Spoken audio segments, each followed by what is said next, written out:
Bago tayo magpatuloy sa ating talakayan, welcome sa Bagong Pilipinas, Asek Aboy. Hindi ka guest ngayon, ha? Maraming salamat, Asek Weng. Dapat nga, sasabi ko na sa inyo, sanay ako doon sa kabilang side ng podium natin. Well, anyways, maraming salamat sa opportunity tsaka makapagbigay kaalaman sa ating mga kababayan. So, makakasama na po natin siya regularly, every week. At syempre, nandito siya para magbigay ng mga update tsaka programa at serbisyo ng CICC. So, Asek Aboy, ano ba yung maibabahagi mo sa aming updates ngayon? Well, sa amin sa CICC, nung unang mga 2 linggo pa lang ako, Asek Weng, as head of CICC, pero tututukan na ho natin yung pagpapalakas ng programa ng Hotline 1326 para maramdaman ho ng ating mga kababayan na nagiging biktima ng mga scams, na nagiging biktima ng mga iba't ibang online harms, na meron na ho silang sumbungan. At ang plano natin, hindi lang sila basta magsusumbong sa atin, tayo mismo ang magbibigay ng feedback sa kanila.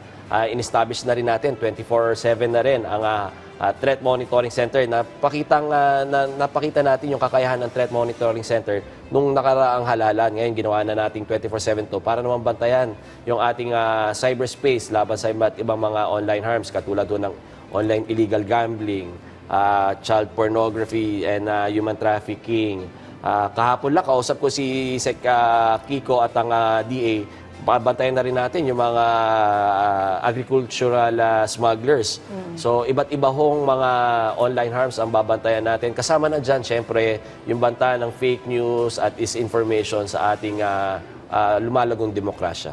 Hotline 1326. Hotline 1326. Madili lang siyang tandaan, 1326. So, paano yung feedback mechanism nito na sabi ninyo kayo na rin yung nagbibigay ng feedback doon sa mga nagsusumbong. Kasi naramdaman ho natin na yung mga kababayan natin either nahihiya or parang walang tiwala sa ating pamahalaan. Ngayon, to build trust, nakikita namin pamamaraan para lang maging tiwala kayo sa ating pamahalaan, lalo-lalo na sa CICC, is garantisado gagawa namin ng action kaagad yung mga sumbong nyo. At doon sa paggawa ng action, i-update namin kayo na kung naimbestigahan na ho namin, ano yung stage of investigation. Lalong-lalo na sa pagko-coordinate natin doon sa law enforcement agencies na bahagi ho ng CICC. Member agency dyan ang PNP at ang NBI. So pag tumawag, meron silang magiging parang reference number para pwede silang mag-follow up kung anong nangyari. Oo, yun. Unang-una, may reference number, may case number. At second, hopefully, ma-implement namin to within the duration of my tenure is kami mismo ang tumatawag, kami mismo ang nag-update do sa mga kababayan natin. So, gano'ng kabilis yung meron ba kayong parang target na dapat within 24 hours o 48 hours na resolve para makapagbigay kayo ng feedback doon sa tumawag?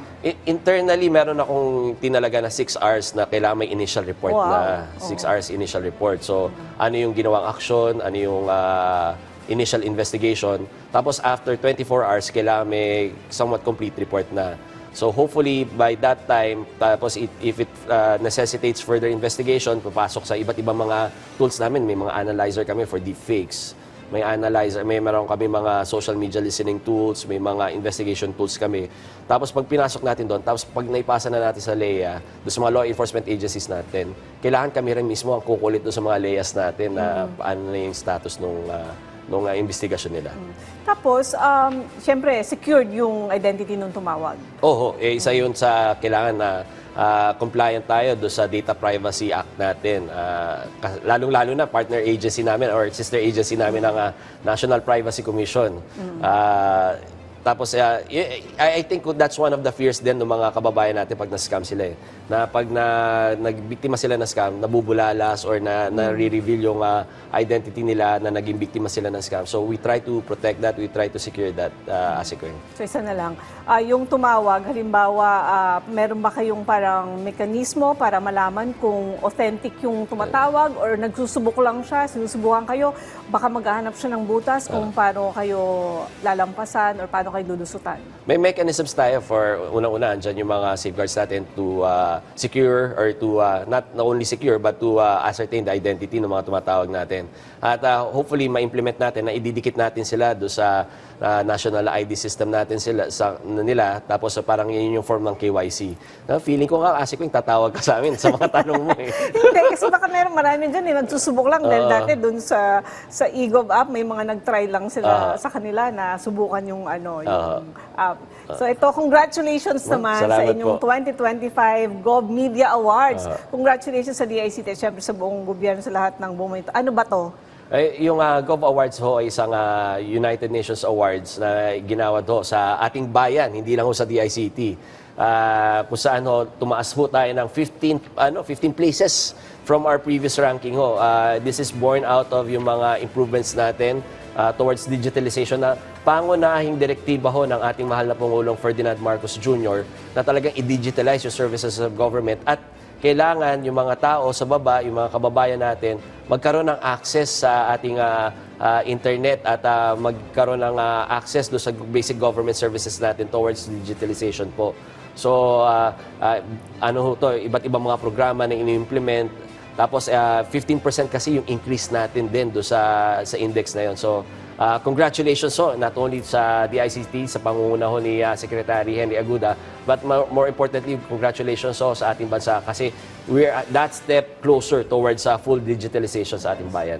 Tsaka yung kailangan tayo lahat meron ng eGov app, 'di ba? Kasi importante, may mga nakakausap nga ako na parang wala pa sila, ano 'yun, ganyan. So kailangan papakita ko ito yan, makikita niyo lahat yung mga ID, government IDs, 'di ba? At least hindi na kakapal yung wallet para sa isa-isang card ng mga agencies like yung mga SSS, Pag-ibig, PhilHealth, ganyan, 'di ba? So pwede na sa phone. So yung mga agencies naman, dapat nila yon, Mag-integrate na i-recognize sila. na yun na yung hindi na kailangan yung physical ID. Tama. Hindi lang ho ang plano natin, hindi lang government agencies do sa point mo, Asik Wing, no? Pati yung mga banking institutions, financial institutions natin, even yung mga education institutions natin, kailangan valid card na yung digital form ng ating national ID na nandoon sa eGov app. Kasi ang eGov app, ang may lang nakakaalam lang, yung mga bumabiyahe palabas ng bansa dahil doon sa e-travel natin. Pero mahalaga ho na makapag-download na tayo at magkaroon na ho tayo ng sarili nating eGov app. Tama ho si Asik Weng, andun ho yung digital form ng ating national ID. Andun ho, pinaplano natin, integrate lahat ng government services natin. Makikita nyo na doon. So pag in-scroll down nyo, andun yung iba't ibang mga services.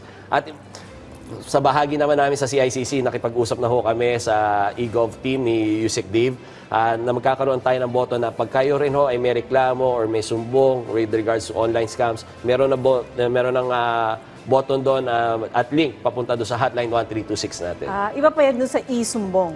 Iba pa yun Pa sa yun. PNP. So marami ng way para ma-reach yung mga agencies at makapagsumbong or makapagsabi kahit siguro hindi sumbong, kahit siguro man lang pasasalamat or congratulatory message na natulungan sila, ganyan, di ba? So tsaka may coming soon na project gamit ang eGov app. Kaya tabayanan nyo po yan sa mga susunod na araw, ibabahagi na natin kung ano tong special project na to.